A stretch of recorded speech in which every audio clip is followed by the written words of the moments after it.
how you can control your reaction to people. That's what we're always trying to do, right? I can't control other people, but I can control how I react. And I had a moment on New Year's Day where I thought, ooh, I have maybe not been practicing what I preach. You know, when your husband or your other half or a friend just starts to deeply annoy you, like, why is he being such an idiot? I don't know why he's doing this deliberately to upset me.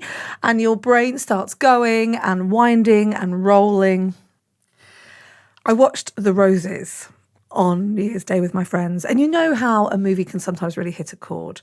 The Roses is starring Olivia Colman and Benedict Cumberbatch, and it's a reinvention or a remake of the film The War of the Roses that I think was an 80s film. Anyway, the story is, it's about a marriage, about a couple who are deeply in love to start with, and it very famously, it starts to deteriorate. The relationship sort of 10, 15 years in, they start to really, the things they loved about each other, they start to hate. And that underlying, we've never really dealt with these problems at the time, we've just brushed over them. And all of a sudden, all those funny jokes that we make about each other that sound loving are bird and spurred remarks that are meant to upset, and then it just deteriorates. And in the middle of it all, I went, oh,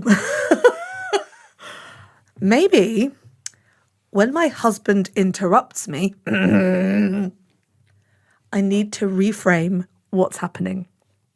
So he has a habit. We're with friends and I'll be finishing off something and he'll just burst in with his comment. And every time he does it, I get really upset. Like, why is he interrupting me? Why is he talking over me? Why is it that he doesn't ever listen to what I say? He obviously just thinks I'm an embarrassment. He thinks that I'm not worthy of finishing my sentence. He's got a better idea. He's trying to shut me down.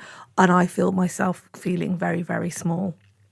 And then I realised he did it one more time on New Year's Day. And I thought, I don't know what hit me, but I was like, I don't think, maybe he's not doing it for that reason. Maybe he's doing it because he's really excited and he wants to share things with our friends and he's really engaged in the conversation too. And when I spin round on my heels and bite at him and say, can I just finish, please? What if I just gently put my hand on his arm and said, let me just finish, or just wait a second. Maybe it's nothing to do with me. Maybe it's just him being absolutely in love with the moment and excited. And I'm telling you now, it made me eat a bit of humble pie. The point is that I had made up that I was embarrassing him. I had made that story up.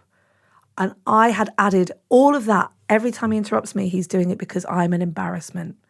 That's all me, not him. And so today, remember, you can't control what people do around you, but you can control how you act and how you react to that person. And maybe, just maybe, some of the stuff that's happening is a story you've made up in your head. I'll be back tomorrow with another episode of Everyday Positivity for you. Let's start this first week of the new year as we mean to go on, choosing how we react. You choose what makes you happy. I'll see you tomorrow. Have a great day. And remember, you have 100% got this. Stuck in a dinner rut? Let Cook Unity handle dinner with chef-crafted meals delivered right to your door. Cook Unity makes it easy with new menu drops, weekly recommendations, and a growing community of award-winning chefs. Plus over 400 flavorful meals for every palate. Shake up your meal routine. Go to cookunity.com/mealtime50 or enter code mealtime50 before checkout for 50% off your first week. That's cookunity.com/mealtime50.